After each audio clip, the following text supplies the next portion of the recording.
Siku moja utaamka, lakini huenda utakuwa umechelewa. Wewe makoma wewe. Mbona uko perfect? Sijui kama mnanielewa. Huo sio staarabu. Piga simana kisopokopo. Piga. Ile langu lazima muilipe. Oya, mimi sipigi. Bali mimi nafundisha mipaka na leo nitakufundisha mipaka yako. Jamani.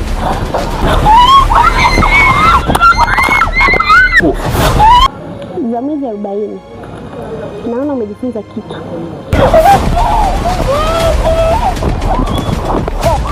Nimejifunza kutokana na makosa yangu niliyofanya hapo mwanzo. Anaitwa Mkude.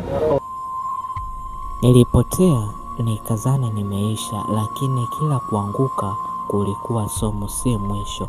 Maisha ni kama filamu, kila kosa ni sini ya kujifunza, na mwisho mzuri huandikwa na yule anayekataa kukata tamaa. Mkude Simba, naanza tena mwanzo mpya.